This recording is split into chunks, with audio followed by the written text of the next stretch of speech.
Hi Scorpio! Kamusta? Welcome back to Pinay Angel Tarot. This is your December kapalaran para sa mga Scorpio, Sun, Moon, Rising, and Venus signs. Love reading, although maaaring may mensahe din sa career nyo. So, kamusta kayo guys? Ayan, kamusta mga ka-Scorpio ko dyan? Ready ko lang yung mga cards nyo. Bukas nga pala is new moon, kaya tingnan natin kung anong updates, kung anong bago sa'yo, sa energies mo, sa paparating para kay Scorpio. And kung kailangan nyo po ng gabay, pwede kayong magpa-private reading sa akin. Message nyo ako sa Facebook page ko, Pinay Angel Tarot, or sa Viber or sa WhatsApp. Nasa description box po yung number ko. Okay. Ayan. So, kumusta kayo mga Scorpio? I hope okay naman kayo dyan. Ayan. Advance Merry Christmas and Happy New Year sa inyo. Comment kayo guys para alam ko nanonood kayo. Okay. Also guys, available po yung mga crystals natin to attract love, money, for protection, for creativity and motivation, for prosperity and abundance. At marami pa pong iba. Bisitahin nyo po sa Instagram ko. At tingnan nyo po doon. And message nyo na lang ako. Mamaya after the reading, I will tell you more about the crystals. Okay? Pero sa ngayon, tingnan na natin anong unang mensahe para kay Scorpio. Okay. So, ang moon card mo is nothing will come of this situation, void of course, moon. So, pakiramdam mo ngayon parang naka-stand still or hindi gumagalaw yung sitwasyon mo eh. Pero, temporary lang yan guys. Hindi ibig sabihin na ganyan na lang lagi yan. Siguro pinaprocess mo muna yung sarili mo sa ngayon. Pero tingnan natin, okay? Ang next card mo is meditate and contemplate new moon in Pisces. Kakasabi ko nga lang na magnunuman po bukas, December 12. Kaya bagong-bago tong energy na to. May bago kang adventure. And also, the planet Venus is in Scorpio right now. Kaya when it comes to love and relationships, talagang nagkakaroon ng transformation, pagbabago. Tingnan natin mamaya. Okay, kung ano pang cards ang nakuha mo. So, kailangan mo din magdasal. Sabi dito, meditate at contemplate. Pag-isipan mo din yung sitwasyon mo. Meron kang kailangan gawin eh. Okay, so next card. Deeply. Oh my gosh, look deeply within to discover your soul purpose in your relationships. Respect your relationships, and boundaries. Having sensible boundaries is important. Okay, parang meron ako nakikita dito, malalim yung emosyon mo. At the same time, kailangan mag-set ng boundaries sa inyo ng person na ka-deal mo. Respect and boundaries. So, ano kanyang nangyayari dito? Parang kailangan mong protektahan yung sarili mo eh. Kaya kailangan maging clear ka sa kung ano yung acceptable para sa'yo at kung ano yung hindi acceptable. Okay. Ano kaya nangyayari dito? Bakit defensive si Scorpio? So, tingnan natin from the tarot naman. Okay. Ang overall energy mo is 7 of coins. So, ngayon, nagsisikap ka when it comes to your stability and sa relationship naman, talagang iniingatan mo, inaalagaan mo, nag-grow unti-unti, pero hindi pa dumating sa point na sapat na. Or, what I mean is, kailangan mo pang magsikap pa more, mag-effort pa. Okay? For some reason, guys, I feel like may struggle din kayo when it comes to finances at sa trabaho nyo. Although, nag-grow naman yung pinagsisikapan mo, pero kailangan mo pang ipagpatuloy to attract more success and wealth. Okay. So, ang focus mo is 6 of coins. There is give and take. Parang feeling mo ngayon sapat lang kung ano yung pumapasok sa buhay mo, kung ano yung lumalabas. Sa finances yan ha. Sa love naman, ang maganda lang dito is nagtutulungan kayo at sinusuportahan yung isa't isa. What crosses you is Ace of Swords. So, may bago kang idea na para ayusin mo yung buhay mo. And yung bagong idea na yan, parang ang daming opportunity Ang daming possibilities. Parang drastic change to eh. Alam mo yan, parang biglaan na pagbabago na kailangan mangyari. What lies below you is 8 of Wands. So, ang daming blessings and nakikita mo yon, na-appreciate mo yon. Kaya ka nag-iisip ngayon kung ano bang dapat kong gawin, anong susunod na gagawin ko para tuloy-tuloy lang yung blessings na yan. And yung iba sa inyo guys, posible merong travel. And yung iba naman, may nakita ko dito na ang daming message galing sa universe. Siguro maraming kumukonect sa'yo ngayon. Marami kang naa-attract ngayon na iba-ibang klase ng mga tao. Pareho sa love life, pareho din, kasama din yung sa career. So what lies above you, 10 of Swords. Merong nagtatapos na cycle. So ito na nga tayo about endings and new beginnings. And ang nakikita ko kasi sa'yo, nasa loob yung motivation mo eh. Kailangan mong ilabas. Kasi, nakikita ko dito, parang pinaprocess mo yung sarili mo na para magsimula ka ulit. Pero nasa loob mo na yung motivation. At may nakita din akong desisyon para magsimula ulit. Like I said, meron kang bagong idea na naiisip mo na kailangan mong gawin or gusto mong gawin ngayon. So, what lies behind you? The Tower. Oh my gosh, ito na naman. Transformation ulit. So, sa atin kasi, dinamay ko na yung sarili ko. I mean, sa mga Scorpio. Kasi Scorpio din ako guys eh, kung hindi nyo po alam. So, ang mga Scorpio kasi, palagi yan nagtatransform. Kumbaga, very stable ka kasi eh. Yung usual self mo, stable ka talaga kung ano yung pinaniniwalaan mo, kung ano yung nararamdaman mo. Naka-fix na yon. Pero, may panahon na kailangan mong baguhin yung sitwasyon. Kaya, nakakabigla at nakaka-overwhelm. Nakaka-overwhelm din naman yung pagbabago. Kasi, pag ikaw kasi nagbago, para kang phoenix eh, na rising from the ashes. Isa din yan sa lakas ni Scorpio kasi pag nangyayari na yung pagbabagong yan, talagang bumabangon ka at lalo kang lumalakas. You are stronger than you used to be. Okay, although merong parte ng sarili mo na kailangan mong i-let go or kailangan mong talikuran para mangyari yung change na yan or yung pagbabago na yan. So, nasa past mo to eh. So, ibig sabihin, nagkaroon na ng challenge sa buhay mo nitong nakaraan or recent past. Posibleng past few months or past few weeks. Tapos, ngayon, nasa point ka na tinatry mong umahon from this big change. Tinatry mong i-save yung sarili mo. May nakita ko guys na meron kang tinalikuran. Posibleng relasyon, posible din naman trabaho or something connected sa kaperahan mo or opportunity na tinalikuran mo. At ngayon, since nga tinalikuran mo yung taong yan, okay, sabihin na natin tao siya or siya yung taong mahal mo. Ngayon, andyan pa rin siya, party pa rin siya ng buhay mo, pero pakiramdam mo parang parang alam mo yung give and take, merong give and take, pero hindi pa yan yung pinaka full potential ng connection nyo or ng relasyon nyo. So, tinalikuran mo siya kasi meron kang binago sa sarili mo, pero andyan pa rin naman, hindi naman as in tinalikuran totally. Alam nyo na yung sinasabi ko for sure guys. Kumbaga, you transformed yourself. Andyan ka pa rin.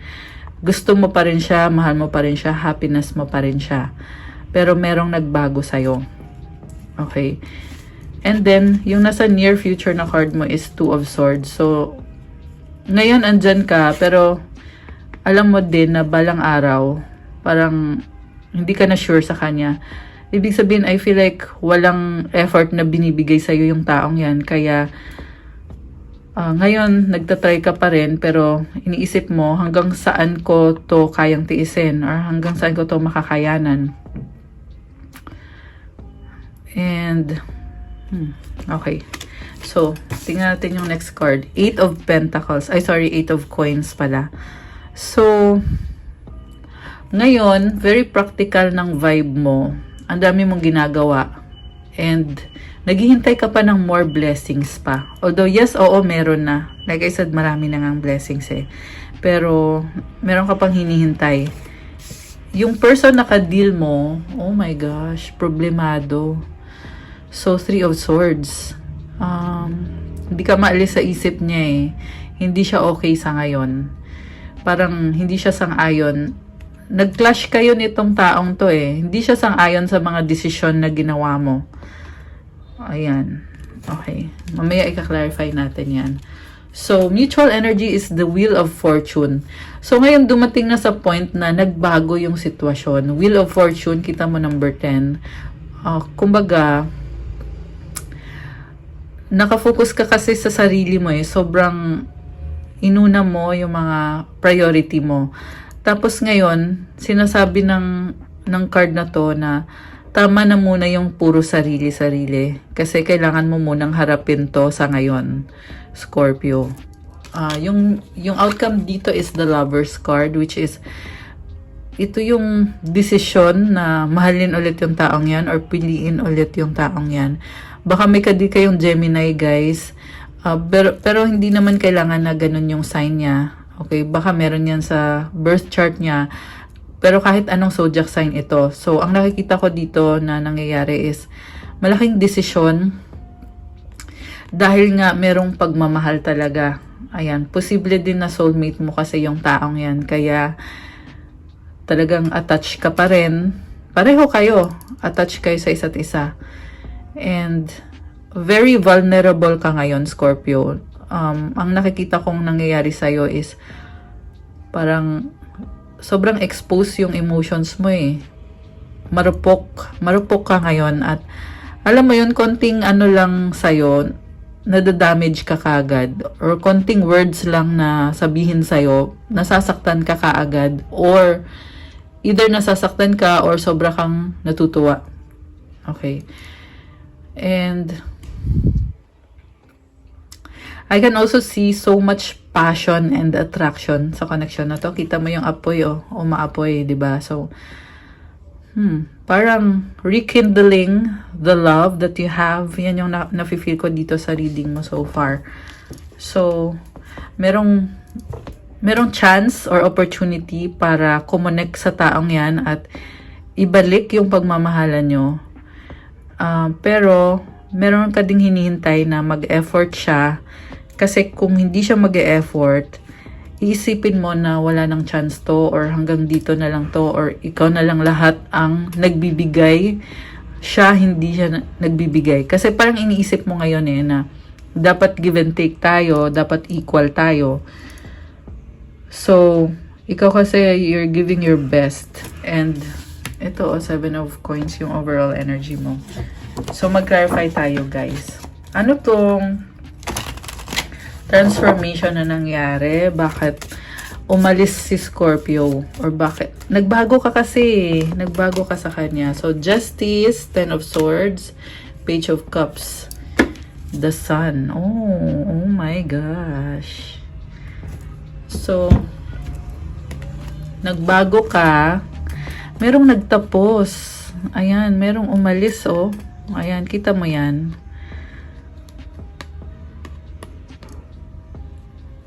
Parang nakita ko dito, gusto mo kasing alagaan yung inner child eh. Kaya tumalikod ka. Inuna mo yung sarili mo. Parang pinakita mo, actually revenge yung nakikita ko guys. Kita mo yung justice. Naghahanap ka ng justice eh. So kumbaga nag-revenge ka sa taong yan.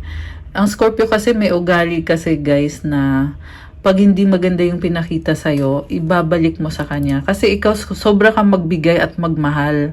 Kaya ngayon pagbaliktad yung ginawa sa'yo, may ugali talaga. Yan ngayon tawag nila na Scorpio sting, di ba? Na sasaktan mo yung taong yan para matanggal din yung sakit na ginawa niya sa'yo. So yan yung nakita ko nangyari dito. Justice, matapang ka. And gumanti ka eh. Ayan, gumanti ka, sinaktan mo siya, tinakbuhan mo siya, para unahin yung happiness mo. Dito yung energy ng Page of Cups, which is, yan yung happiness mo, yung inner child mo. Yung nga yung sinabi ko. Oh, merong pusa. Nag-adjust ka sa sitwasyon. So, ayun, kita mo yung merong black na feather. So, ibig sabihin, meron kang nilet go talaga na attachment sa taong yan. Nalaglag yung feather eh. And, kita mo red yung cape niya. So, red symbolizes color of passion. At, meron ka kasing nakita na opportunity para sa'yo na inisip mo, ba't ako magsistay dyan? Kita mo yung shadow, guys. Ayan, nagpop up yung shadow na yan eh. Kasi, parang iniwan mo yung shadow mo eh. Meron kang tinalikuran kasi meron kang nakitang opportunity, which is yan yung nasa bottom ng deck, yung sun card. So, ito yung pinursu mo muna para sa sarili mo. And, I feel like, andyan pa rin siya sa life mo. Pero, sabi ko nga, inuna mo yung sarili mo eh. 'Di ba? Ayan. Kaya ka tumalikod. So, tingnan natin guys. Dahil tumalikod si Scorpio, ay, shucks, nag-flip yung cards. Ano kaya yon? Tingnan natin Message to eh, kaya siya tumambling. Tumambling yung cards. Okay. 3 of Cups, King of Swords, Knight of Cups. Oh my gosh, nakakaloka. Alam mo, sobra yung romance dito sa nakikita ko. Ayan, Scorpio, oh. So, very romantic. Nakita ko dito in love kayo eh. Nag-i-enjoy kayo. So, also, nag-a-adjust ka. Naging matalino ka sa sitwasyon mo.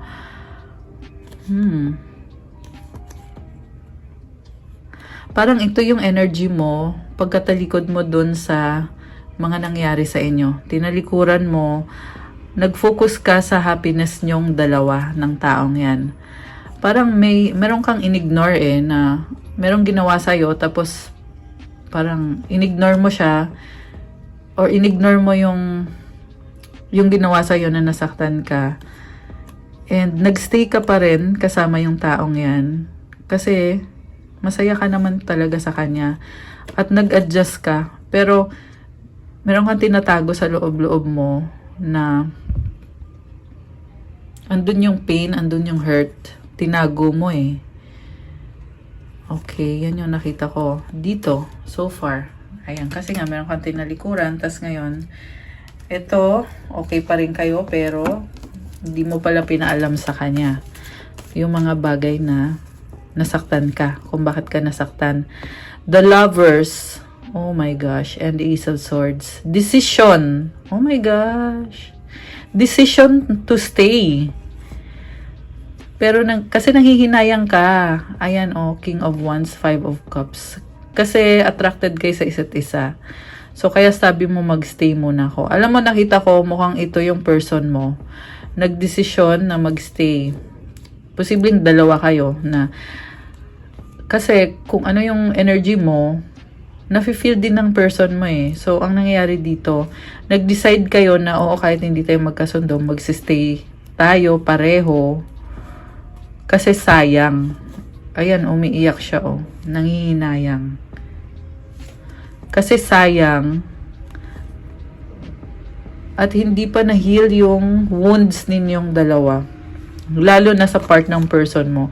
Kasi ang lumabas dito sa energy ng person mo is itong 3 of Swords din na pinoproblema ka ng taong yan. Kasi gusto ka niya. So, again, lumabas na naman yung Gemini energy. Although kahit naman anong sign pwede, malakas din so far sa reading natin ang energy ng Libra at ng air sign, Gemini, Libra, or Aquarius. Meron din ditong Leo energy and merong Cancer, Scorpio. Ayan, although kahit naman anong sign pwede. So, ayan, mahal ka din niya, sobra. Ang lalim ng pagmamahalan, parang soulmate kayo ng kadil mong tao na yan. And in fairness, yung person mo, pinaninindigan niya talaga na gusto ka niya maging parte ng buhay niya. Ayan, o si King of Wands. Parang nagpaplano siya na isip niya, ito yung dapat gawin, ganito, ganyan. Ayan. So, nanghihinayang kasi din siya. Ayaw din niyang i-let go yan. 3 of Swords. Oh my gosh, the Emperor. So, baka may kadil kayong Aries. Ayan. Although not necessarily. So, lumabas din dito ang fire sign, Aries, Leo, Sagittarius. Okay, so yung person mo, oh my gosh, nakakaloka naman tong reading, ang intense. Parang nagdadalong isip siya sa'yo. May nakita ko dito na nagagalit eh. Nagagalit siya, pero tinalikuran niya yung galit niya at pinili niyang magstay. Pero, alam mo yung galit na hindi nilabas, kaya tuloy, hindi pinag-usapan eh. Ayan. So, yan yung nakita ko dito. And, kasi nga, mahal ka din niya eh. So, pareho kayo, meron kayong sama ng loob. Ayan guys, na parang hindi pinag-usapan. Okay, so, tingnan natin.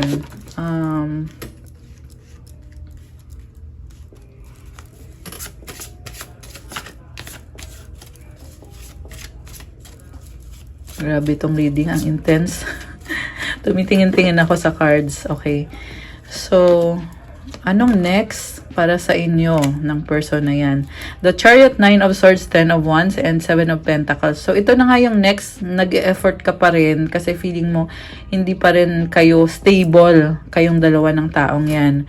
Pero sa totoo lang, nag-grow naman kung anong meron kayo eh. Merong growth. Ayan.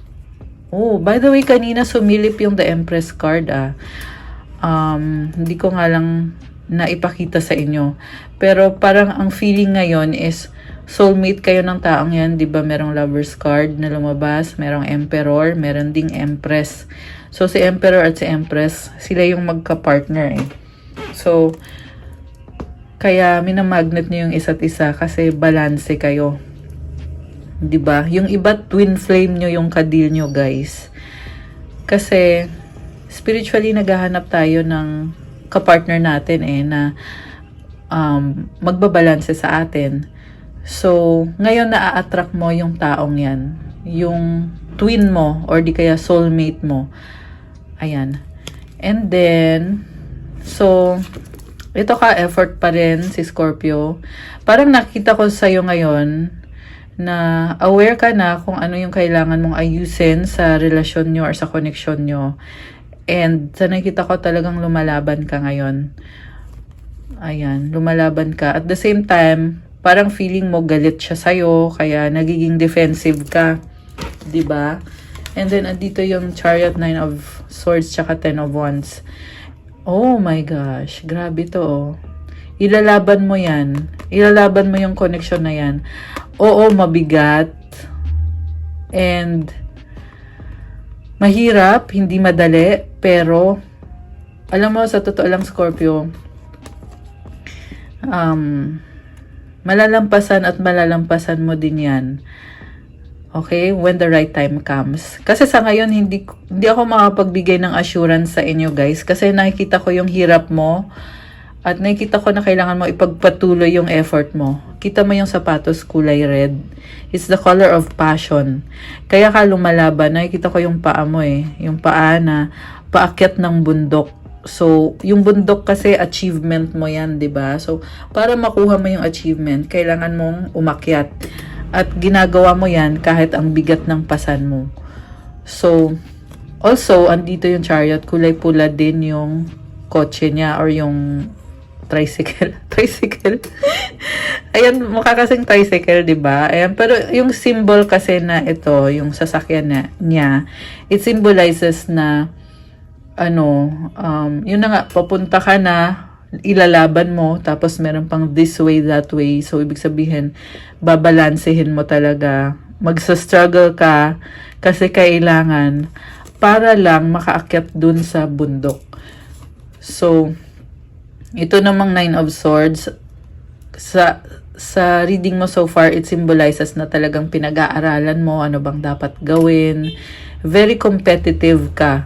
So, yung numbers mo dito, 7, 9, 10. So, ang masasabi ko lang, go lang, ipagpatuloy mo lang at lumaban ka lang, Scorpio. Kasi kaya mo. Ayan, 7 of Pentacles. Kailangan mo talagang lumaban eh. Kasi nga, nasa point ka pa lang na pag-grow pa lang yung connection nyo. Ayan, yung stability sa connection nyo. So, it also relates sa finances ni Scorpio ngayon. Kasi ang dami ding cards ng pentacles tsaka coins na lumabas sa reading. So, hindi ko na kailangan ulit-ulitin, pero yung iba kasi relate sa love life, yung iba naman relate sa finances. So, i-apply nyo kung saan nagre-resonate sa inyo. So, ito yung Magician. Ayan, lumalaban. Laban lang ng laban, Scorpio. Nag-pop up din yung kulay red na roses. Sabi dito, mahal mo sarili mo eh. Ayan. Kaya gagawin mo yung effort na yan kasi mahal mong sarili mo. So, ibig sabihin lahat ng ginagawa mo yan, hindi yan para doon sa taong yan or para kanino man. Higit sa lahat, para talaga yan sa sarili mo, Scorpio. Oh, kita mo yung pusa. Oh, ang sexy niya. So, oh my gosh. Ang lakas ng feeling ko dito na marami ding na-attract sa'yo, nagkakagusto sa'yo. And ikaw naman, parang walang ka-effort. Nakakaloka. Alam mo yung walang ka-effort, hindi ka man lang nagpapaganda, or kung nagpapaganda ka man, hindi yung bonggang-bongga talaga. Pero merong nagkakagusto sa'yo. Ayan. Syempre, yung person mo, or baka maraming nag-a-admire kay Scorpio. Okay. So, final cards. Okay. Actually, nasabi na natin lahat. 26, 27 on the clock. Ayan, may synchronicities po tayo. So, final cards is Knight of Swords and Knight of Wands at Six of Cups. Wow! Oh my gosh. Ang daming number 6 na cards ngayon sa reading natin. So, number 6, it feels like overcoming obstacles and patuloy lang yung laban. Yan lang yung masasabi ko dito. So, meron ding energy dito na mabilis at biglaan. Someone from the past. Oh my gosh, grabe. Someone from the past na gustong kumonek sa'yo. So, sobra gusto talaga. Dahil meron siyang mga natutunan sa mga nangyari sa inyo. Alam mo, itong person na to, ang dami niyong pinagdaanan, ups and downs. Ngayon, meron siyang natutunan. Parang gusto niyang ipakita sa'yo na na-appreciate kita, Scorpio. Posible mag-message sa'yo yan kung kailan hindi mo in-expect. At parang ang nakita ko dito talagang gusto niyang, kasi nasa isip ka niya eh, sobra ka niya iniisip. Parang meron nga din nag-mention sa kanya tungkol sa'yo, or baka meron kayong common friend tapos sinabi, uy, alam mo ba si Scorpio ganito, ganyan. Tapos naalala ka niya. Tapos naisip niya na mag-message kaya ako kay Scorpio, or magkita kaya kami ni Scorpio. Tapos, ayun, gusto niyang kumonek sa'yo kasi gusto lang niya ipa-feel sa'yo na, Scorpio, ang dami kong natutunan sa'yo at gusto kong magbigay ng appreciation ko sa'yo. Oh my gosh! I love it. Nakakaloka. So, actually, ang haba na ng reading natin. Tinatry ko talagang wag masyadong habaan para hindi kayo yung oras nyo, 'di ba? Para hindi sayang. Pero minsan talaga guys, mahaba talaga yung mensahe eh. And I'm sure naman na sobra kayong nag-e-enjoy yung mga nagre-resonate. Kaya pinagpapatuloy ko kahit mahaba-haba na, kasi alam ko din na kailangan yung marinig itong mensahe na to for some reason, dahil kailangan nyo ng gabay. So, if you like the reading or kung gusto nyo yung ginagawa ko dito sa channel na to, i-like nyo, i-comment nyo syempre dito sa video na to para alam ko. Ayan.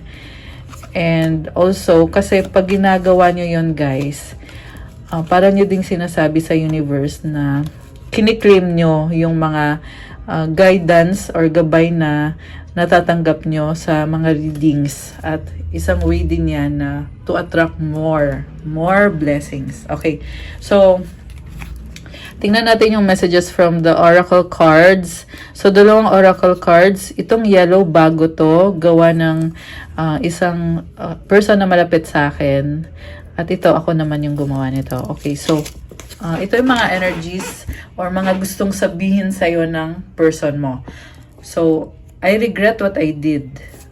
I wish things were different. Being near you is intoxicating. So, sabi sa'yo merong past person na namimiss ka at mukhang nagsisi din sa mga ginawa niya. Okay? Hindi ko nasabi sa'yo to, pero oo, meron siyang nagawang kasalanan sa'yo kung bakit hindi na kayo nag-uusap kagaya ng dati or hindi na kayo okay kagaya ng dati. Pero ngayon, iniisip niya na sana, I wish things were different. Kasi, attracted pa rin siya sa'yo. Gusto ka pa rin niya. Hindi lang to guys sa love, posible din tong kapamilya mo or kaibigan mo na malapit sa'yo na ngayon gusto niyang, alam mo yun, parang gusto niya magparamdam or naalala niya, na-appreciate ka niya and na-attract pa rin siya sa'yo ngayon. Oh my gosh, nakakaloka. And this one, oh wow, kilig match, super in love. Okay, nag-no. Nope, no. So, meron talagang problem, no? Lalo na yung person mo, meron talaga siyang iniisip na problem sa inyo. Pero, syempre, andun yung kilig, andun yung super in love siya sa'yo. Deadma. Okay, baka, hindi ka kinakausap, hindi ka pinapansin. Take me back. Ayan, pero gustong mag-reconcile sa'yo. Oh my gosh! Next. Umaapoy, love, passion. O, diba? Grabe. Sobrang attracted sa'yo. Will you marry me? Engagement. Grabe, nakakaloka to, guys. Alam nyo, nakita ko dito yung transformation na galing kayo sa isang period na sobrang kilig sa inyo ng person mo.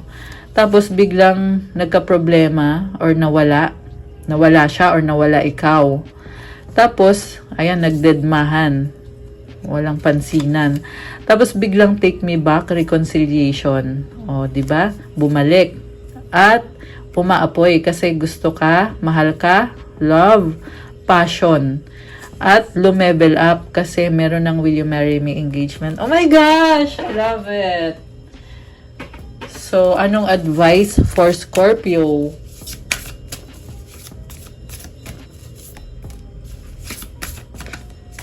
Okay. Forgiveness. Okay. Healing comes from acceptance. Help me, dear Lord, to fully accept what is, knowing that this alone will open me to the new. So, kapag natanggap mo daw mga bagay-bagay, saka ka nagkakaroon ng healing. So, hingin mo kay God na tanggapin mo kung ano ang sitwasyon ngayon. At, tanggapin mo rin na pag natanggap mo yan, or pag na-accept mo yan, magkakaroon ng pagbabago. Ayan, I love it. Ayan, ganun lang kadali yun, guys. Pag nagkaroon ng acceptance, magkakaroon din ng pagbabago. Ayan, and syempre, kailangan mong gawin yung forgiveness. Kailangan mong magpatawad. Patawarin mo yung taong kadil mo, patawarin mo din yung sarili mo. Patawarin mo din kung sino yung involved or kung may iba pang involved sa situation na yan. Ayan. Okay, guys. That's what I have for you, Scorpio, for your December kapalaran. Thank you so much for watching. I-like nyo na tong video na to. Comment kung nag-resonate or kung na-enjoy nyo ang reading na to. Damihan nyo ng comment kasi kung marami ulit comments at views at likes, gagawa po tayo ng extended reading at bonus reading ulit para sa mga Scorpio. Kung kailangan nyo po ng gabay, kung may pinagdadaanan kayo or kung resonate kayo at kailangan nyo ng more information, pwede kayong magpa-private reading sa akin. May bayad po yun kasi ikaw mismo yung i-reading ko. And I'm also opening my services to face-to-face reading. Message nyo lang ako kung gusto nyo mag-inquire tungkol dyan. Okay? And kontakin nyo ko sa Facebook page ko, Pinay Angel Tarot, or sa Viber or sa WhatsApp para mas mabilis. Nasa description box po yung number ko. Andyan din yung link ko sa Facebook page at sa Instagram ko. At sa mga nag-i-inquire naman about sa crystals, kasi ang dami at iba-iba ang mga crystals. Tingnan nyo po sa Instagram ko, kasi nakalagay po dyan yung mga, syempre, mga pictures, mga videos ng crystals at yung mga benefits, nakadetalye po yan. Lalo na at marami sa mga viewers dito ay first time pa lang maka-encounter ng crystal. At siguro hindi nyo pa alam na totoo yan or kung ano ang mabibigay sa'yo ng crystals na yan. So, yes, totoo po. Galing po to sa iba't ibang location, iba't ibang bansa. And lahat ng crystals, pag sa akin yung binili, may kasamang blessing at specific prayer para sa'yo. Activated na at ready to use na. Syempre merong ritual at merong inaalagaan talaga yan guys, yung mga crystals. So, ayan, pinakita ko lang yung clear quartz ko. Pero marami po. And tingnan nyo na lang doon para makapili kayo. Meron din tayong mga combination na crystals kung gusto nyo ng ganun. Syempre maganda din naman yung walang ka-combine. Depende na lang kung ano yung magustuhan nyo. Free shipping is still ongoing hanggang December 31. So, ayan, kung matagal na kayong nagbabalak na bumili, it's a good time habang meron pa tayong pa-free shipping na promo. And thank you so much again, Scorpio. Yan lang po sa ngayon. See you again soon. God bless and stay safe. Bye!